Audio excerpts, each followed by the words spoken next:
afternoon. Welcome to the Analyst. Today we'll be taking up 5 newspaper articles from the Hindu and the Indian Express and discussing them.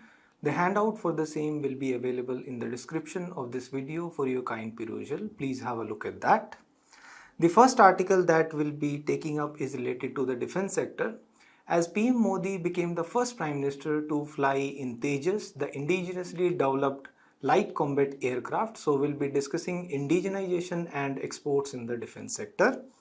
The second article is related to biofuels, as the government has come up with mandatory blending norms for compressed biogas. The third article is related to free legal aid, as the Karnataka High Court sent 2 convicts back to trial as they were not given free legal aid during the trial stage. The fourth article is related to social stock exchange, as the SEBI board has changed some norms for the social stock exchange. And the final article is related to Lokpal, as Lokpal has referred a complaint against TMC MP Mahua Moitra to the CBI.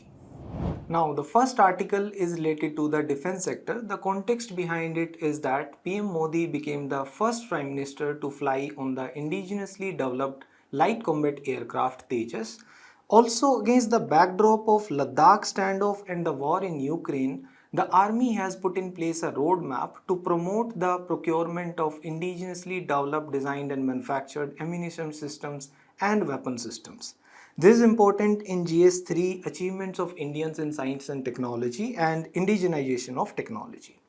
So we'll be discussing 2 aspects. One is indigenization and second is exports in the defense sector.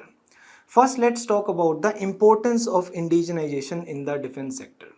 When we look at it from an economic point of view, India has the 5th largest defense budget in the world, but 60% of India's weapon systems are procured from foreign countries and the demand is met through imports. Now, higher the imports in a country, higher will be the fiscal deficit. Therefore, indigenously developed and manufactured weapon systems are promoted. Secondly, when there is indigenous manufacturing, it will lead to employment generation also. And the startup culture will be promoted. Also, the MSMEs in defense sector will also be promoted. When we look at it from a security point of view, India has porous borders with some countries. For example, with Bangladesh, we have riverine borders, etc. So we need arms, ammunition and weapon defense systems for our own safety. And we have hostile neighbors also. For example, China, Pakistan right next door. And therefore, we need to be self-sufficient and self-reliant in the defense production. If we are dependent upon third countries which refuse to give us such systems, such weapon defense systems, we will be left helpless. Also, geopolitically looking, the Ukraine war has also made India realize that self-sufficiency in defense production is very important, and India wishes to become not only a manufacturer but also an exporter of defense systems. For example, recently we signed a contract with Philippines also, to which we will be exporting BrahMos supersonic cruise missiles, etc., which is a $375 million deal, one of the largest in India's history. And thus, by exporting various weapon defense systems and weapon systems to other countries, we'll be earning forex reserves also. Now let's look at the Defense Acquisition Procedure 2020 before coming on to some more recent steps regarding the indigenization in the defense sector. First, it will act like a catalyst for the Atmanirbhar Bharat Abhiyan. Thus, it will be promoting the Make in India initiative also, because the foreign players will be encouraged to set up manufacturing units or to collaborate with Indian domestic manufacturers, so that even if the weapon systems they are designed and developed in other countries, they can at least be manufactured in India. Plus, it will lead to self-reliance through import substitution. For this, we have come out with some concepts. For example, a positive indigenization list or a negative import list. Through such procedure, what we will be doing is, we will be procuring domestically manufactured weapon systems rather than those which are manufactured abroad. Thus, there will be a positive list, that is a list of weapon systems, arms, ammunition or defense related equipments, etc., which have to be procured from domestic sources only. Plus, priority will be given to the buy IDDM category. What is IDDM? It means Indian indigenously designed, developed and manufactured. Or at least if some weapon systems cannot be designed or developed in India, at least they can be manufactured. For example, the C-295 aircrafts, which are a product of Airbus by the way, they are now being produced by Tata Advanced Systems Labs in India itself. Then there will be some reservation for the MSMEs and small shipyards. For example, the orders up to 100 crore rupees, they will be given to the MSMEs and they will be promoted. The indigenous content requirement has been increased in various categories of defense procurements. Indigenous content requirement means that if a weapon system or any equipment is bought or procured from any private player, etc., at least some portion of that, some parts, spare parts of that should be manufactured in India. A new category has also been introduced, that is buy global, manufacture in India. That is the same components which are designed and developed abroad, they have to be at least manufactured in India. Also, the indigenization of imported spares is being promoted through the Make 3 process. There are three processes: Make 1, Make 2, Make 3. Make 1 processes are those which are government funded projects. Make 2 processes are those which are industry funded projects. Make 3 processes are those which are designed and developed abroad but manufactured in India. Therefore, the spares at least they will be indigenized. Now, what are some of the recent steps to promote indigenization in the defense sector by the government? One is the change in the defense procurement policy, which we discussed just now, which is promoting a positive indigenization list. Second, the space is being created for the private players to come into picture. How? For example, they are incentivized through transfer of technology and a platform for hand holding. Even financial assistance is also provided to the private sector players to even promote R&D also in the private sector in defense. Also, the Ordnance Factory Board that has been corporatized, and the Ordnance Factory Board, it has been split into 7 different defense sector PSUs. How it will help? This will promote competition among the 7 different PSUs which have been a byproduct after the split of the OFB, the Ordnance Factory Board, and also it will reform the corporate structure in it. Plus, it will provide space for the private sector players for the entry. The capital outlays have been enhanced. For example, in the budget, out of 1.5 lakh crore capital allocation, 68% has been reserved for procurement from the domestic industry to promote indigenization. In budget 22-23, it was said that defense R&D is open for industry, startups and academia, and 25% of defense R&D budget was to be reserved to promote R&D in the private sector. Then an independent nodal umbrella body was to be set up for testing and certification requirements for the standardization, etc. And 2 defense industrial corridors are also being set up, one in Uttar Pradesh and another one in Tamil Nadu. Also, we are trying to promote exports. For example, now we have even set a target also that we will be encouraging defense exports up to the tune of $5 billion by 2024, and there has already been a 6-fold increase in the defense exports between 2017 and 2021. Now, regarding exports, let's look at some data first. 70% of the exports in the defense sector comes from the private sector, remaining comes from the government PSUs. And the major buyers are the countries in Southeast Asia, Africa and West Asia. In 2022, we also reached with a deal with Philippines, that is a $375 million deal regarding the BrahMos supersonic cruise missile. And also the government has imposed a phased import ban on 310 different weapon systems to promote their indigenization. And there is obviously a target of $5 billion defense exports by 2024. Let us also look at some major defense platforms which India is looking to export. One is the indigenously developed LCA Tejas, and we are in talks with Argentina and Egypt to export Tejas to these countries. We want to export advanced light helicopter Make 3 also. We are already exporting it to Mauritius.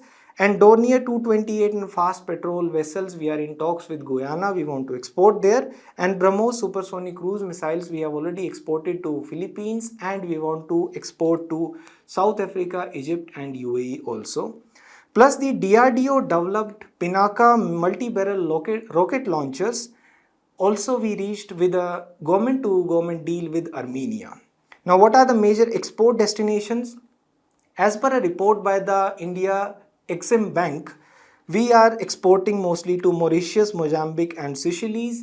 And as per a report by Stockholm International Peace Research Institute, we are among the top 25 exporters of the major arms in the world.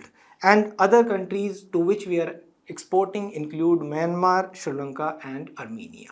So these steps to promote indigenization and exports in defense sector will be helping not only India's security concerns, internal security concerns, but also helping in economic growth and development. Now the second article is related to biofuels. The context behind it is that the government is going to promote the mandatory blending of compressed biogas also along with CNG and PNG. The compulsory blending obligation will be 1% of the total CNG and domestic PNG consumption for fiscal year 26, and post that it will be increased, that is 3% by fiscal year 27 and 4% by fiscal year 28. Now it is important in GS3 in infrastructure, energy also and in environment also, as it will help in reducing emissions and in adhering to the net zero emission norms, etc. Now before moving on, let's talk about biofuels first. Biofuels are produced over a short span of time.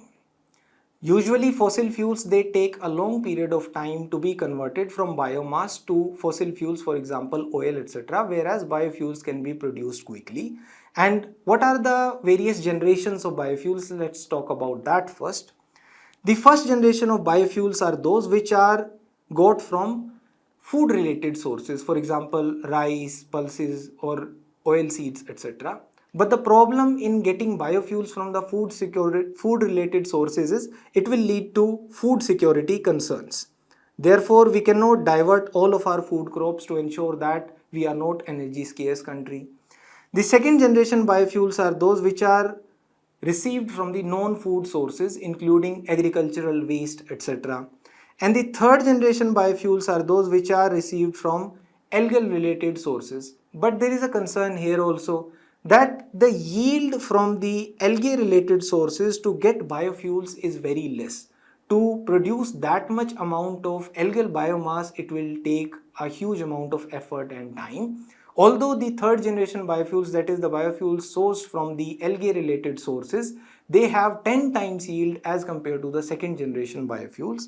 And the fourth generation biofuels are those which are got from other sources, for example what we get from non-arable land, etc. Now, when we talk about biofuels, they are mostly used for blending in petrol, diesel, etc. But there are some biofuels which can be used as a direct substitute to petroleum, gasoline or the other conventional fossil fuels. They are known as the drop-in biofuels. They do not need to be blended. They can be used as it is, like a like for like replacement to the conventional fossil fuels like petroleum, diesel, etc. Now, what are some common biofuels? One is the bioalcohol such as ethanol, propanol and butanol, and it serves as a substitute for petroleum and gasoline. Whereas biodiesel serves as a substitute for diesel and bio-oils serves as a substitute for kerosene, etc. and other oils which are used at home, etc. Now let's talk about first some of the policy steps which the government has taken to promote biofuel consumption in India. One, we have a biofuel policy which targets increasing the blending rates in India. It says that 20% ethanol should be used in the ethanol blended petrol by 2025 and 5% biodiesel should be there in the mix. So it is providing for the blending norms regarding the blending of ethanol in petrol and diesel.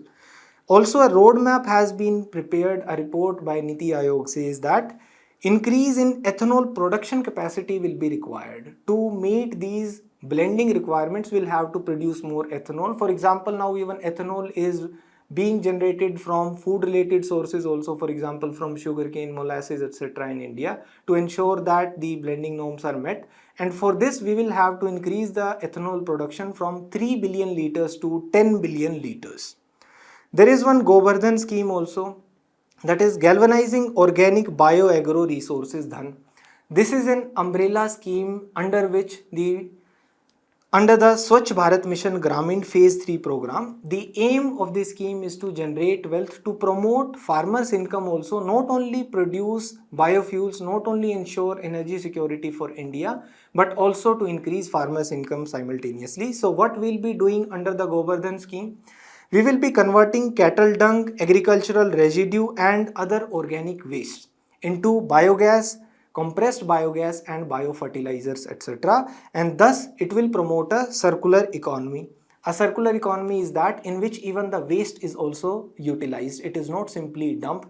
Therefore, the organic waste, the biomass waste, which still has carbon content, which can be used for power generation or may be composted into biofertilizers, etc., that will also be utilized so that there is minimal waste and it becomes a circular economy.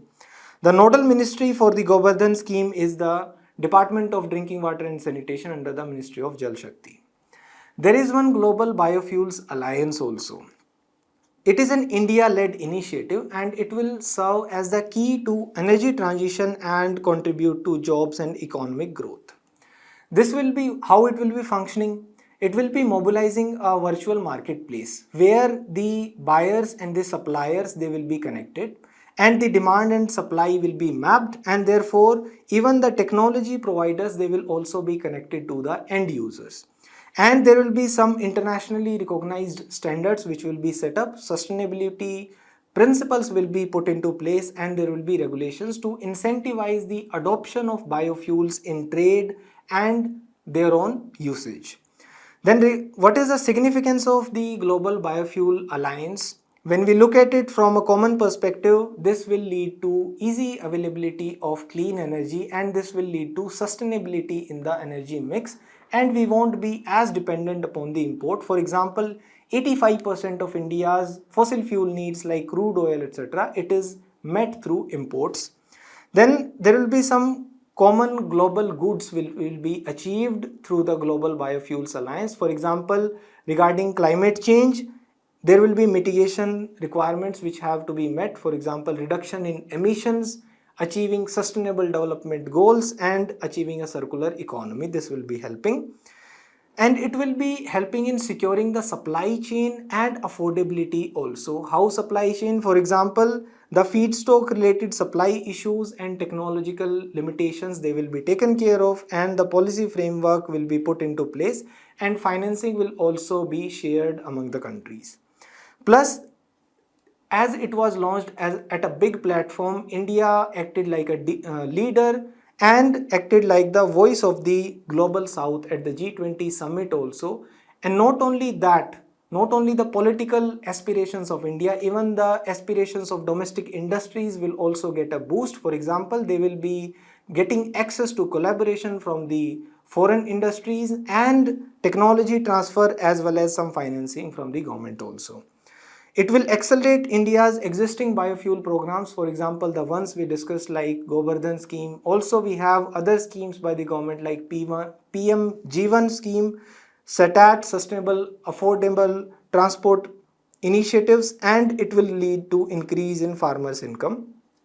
Plus, the biofuels, they have a huge growth potential. For example, as per a report by International Energy Agency, it will be growing 5 times by 2050 as the net zero targets by various countries have to be met, and it will reduce the import dependence on the crude oil. Now let's also talk about some challenges and some aspects in which we'll be facing some issues. For example, when we talk about the conversion of waste to energy for the production of biofuels, there are certain issues which are faced. For example, the solid waste usually which is produced in India, it has a low calorific value. It has a calorific value of about 1500 kilocalories per kg. But coal has a calorific value of almost 8000 kilocalories per kg. Therefore, its adoption may not be as suggested.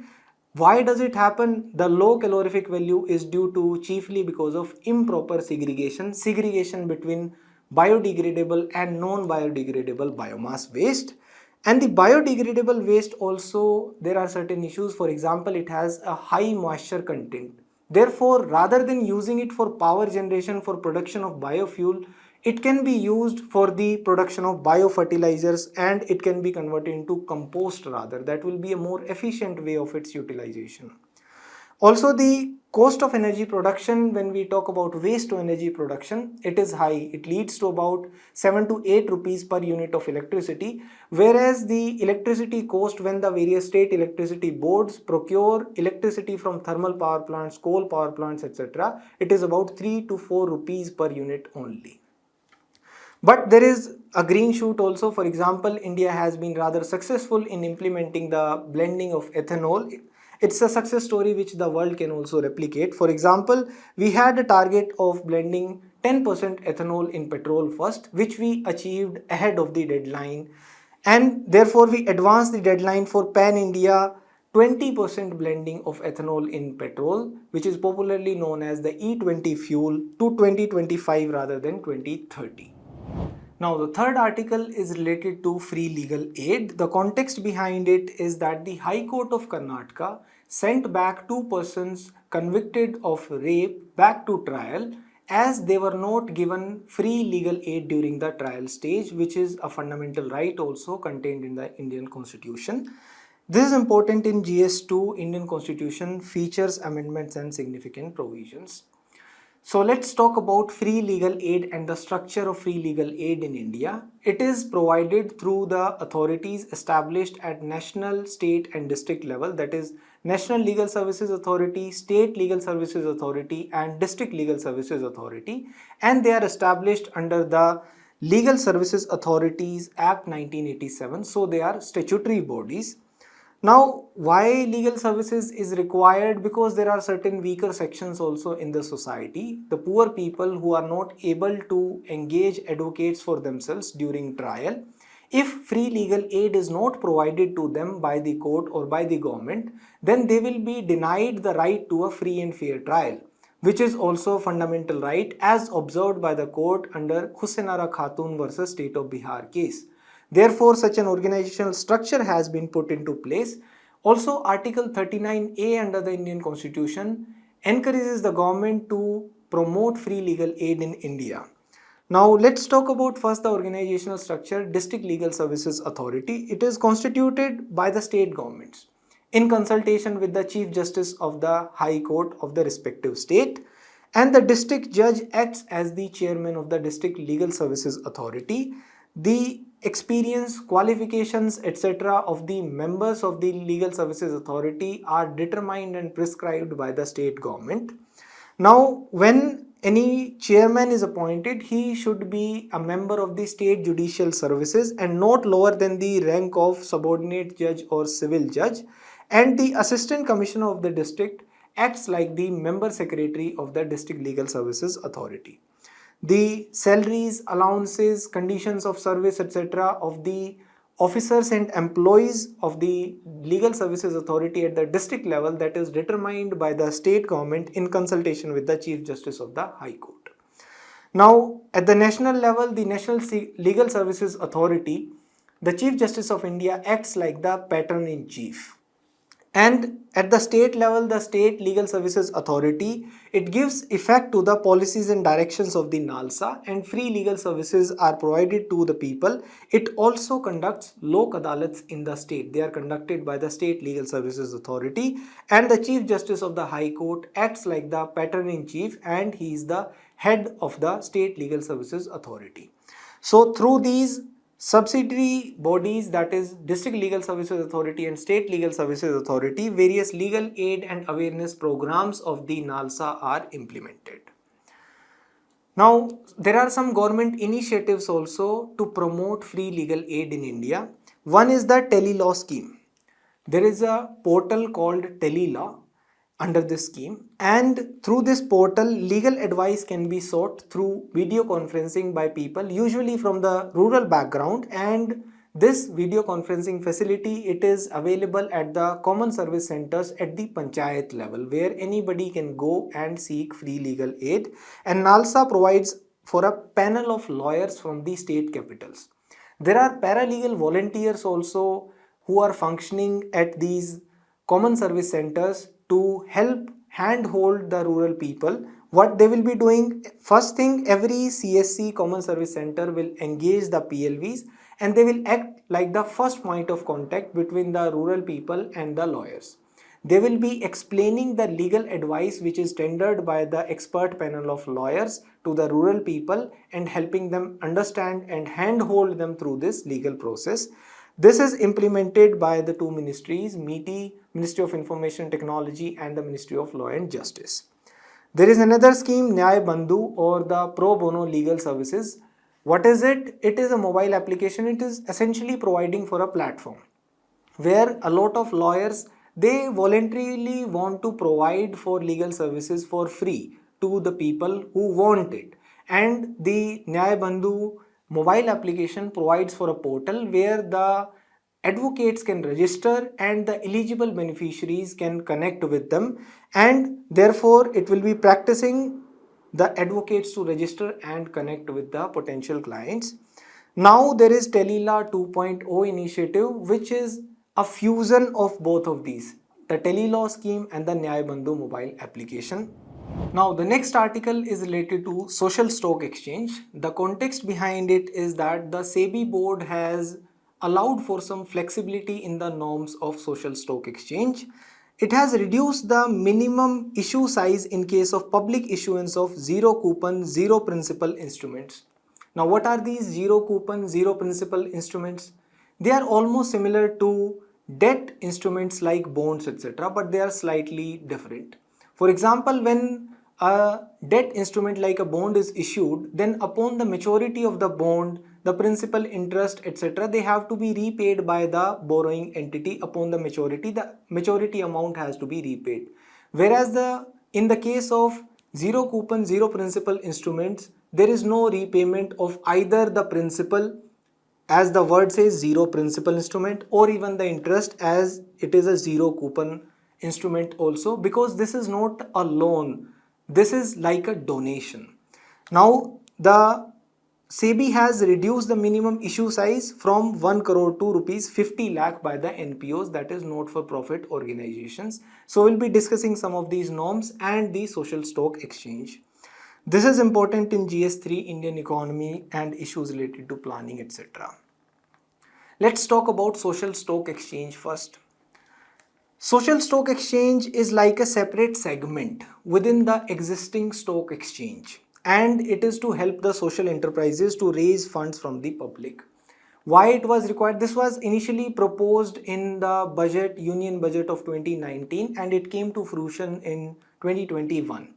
The purpose behind that was the enterprises, social enterprises, for-profit as well as not-for-profit organizations, they should get access to public funds if they are engaged in activities which are having a social motive, a social intention, for example, reduction of poverty, reduction of hunger, reduction of malnutrition, etc. Such social causes, if they are involved in such social causes, then they should also be able to raise funds through a platform like a social stock exchange. So it was constituted like a separate segment within the existing stock exchange to help such enterprises raise funds. Now, first, who will be eligible to be registered or listed in the social stock exchange? Any not-for-profit organization or for-profit social enterprises can register on the social stock exchange if in the activities in which they are engaged, there is a primacy of social intent, that they are engaged in such activities, the motive behind it is a social cause, and then they can be recognized as a social enterprise. If they can be recognized as a social enterprise, then they can be registered on the social stock exchange and they will be able to raise funds from that stock exchange. Now, what is the SEBI's regulation regarding this? The social enterprises, to be recognized as social enterprises, must be serving to eradicate either hunger, poverty, malnutrition, inequality, etc., or promoting education, employability, equality, empowerment of women, LGBTQ communities, and working towards environmental sustainability, etc., or promotion of national heritage, etc. If they are engaged in such activities, they can be recognized as a social enterprise. Now, at least 67% of their activities or two-thirds of their activities must be for the stated objective in the preceding 3 years. How? Let's delve a bit deeper. In the preceding 3 years, at least two-thirds of their average revenue must have come from such social activities, from the eligible activities. Or the expenditure incurred, two-thirds of their total expenditure incurred should be towards the intended objective, towards that social cause, towards that stated cause for which they are claiming eligibility. And or two-thirds of the target population must be within that base. The overall beneficiary base target population should constitute at least two-thirds of it.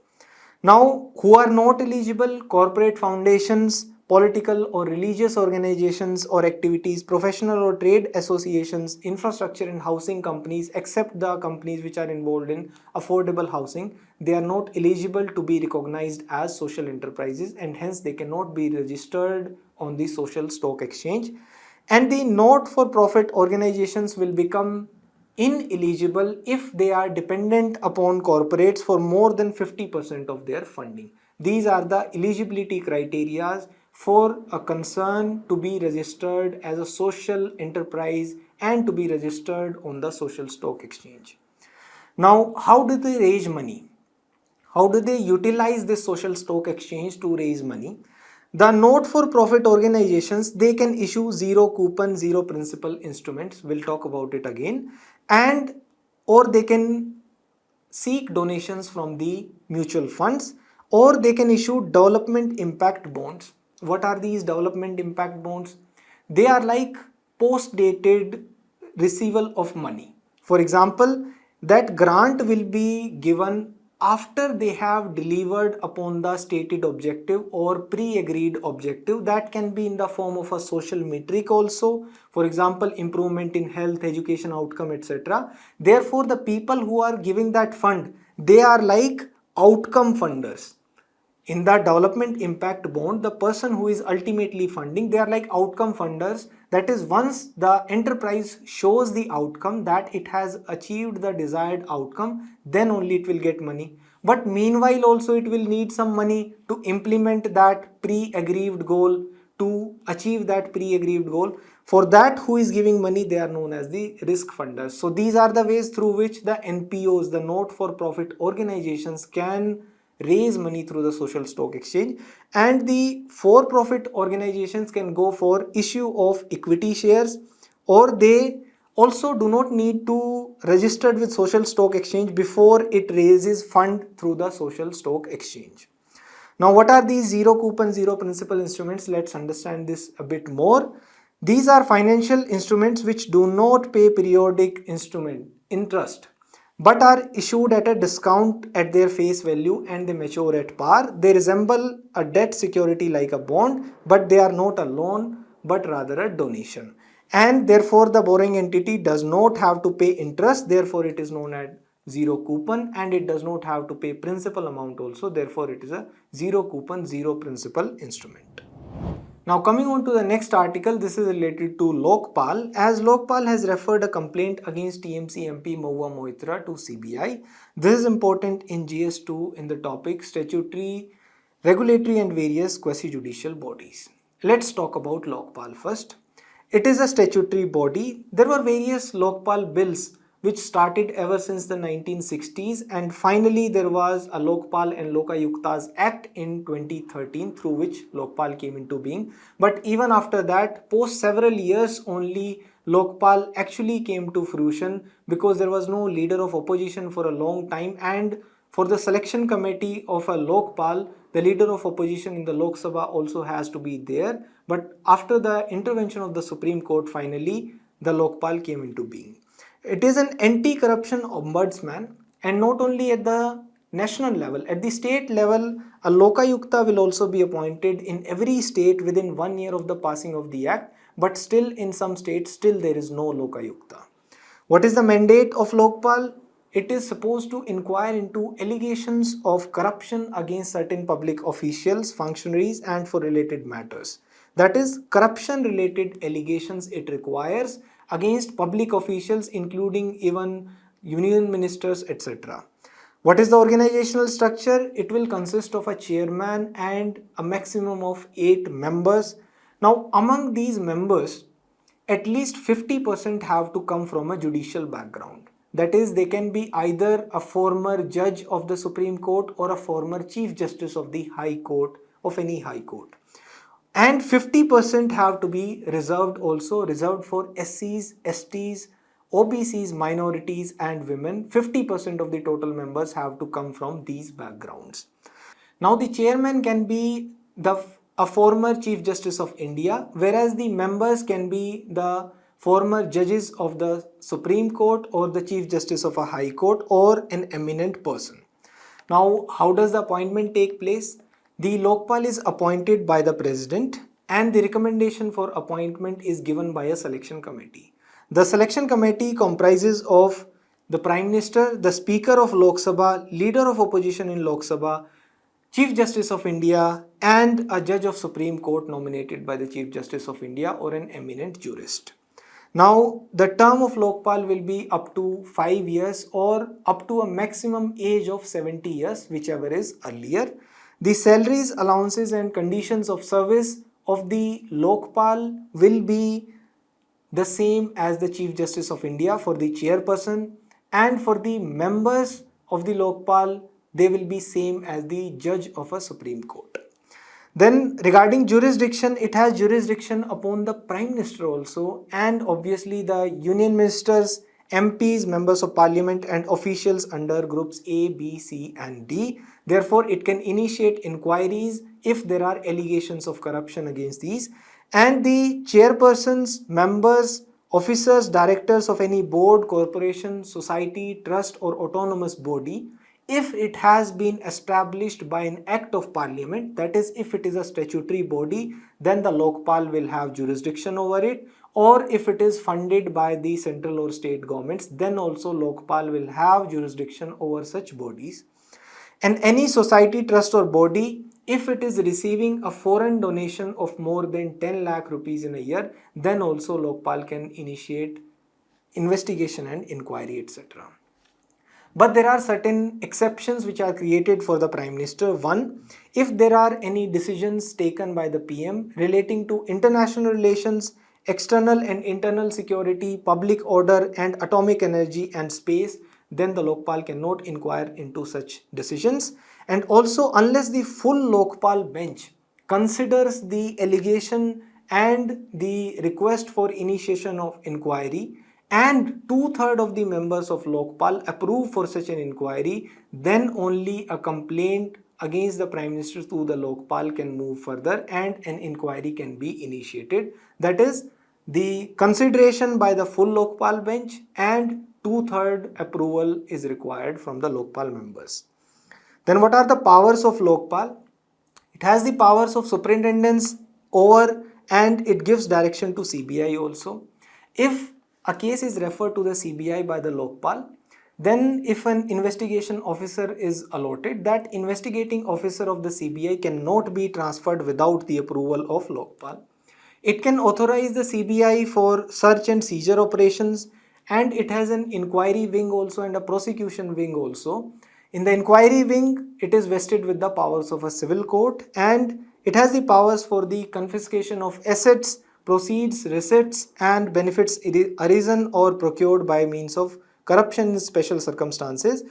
Lokpal also has the power to recommend the transfer or suspension of public servants connected with the allegation of corruption, and it can give directions to prevent the destruction of records during the preliminary inquiry.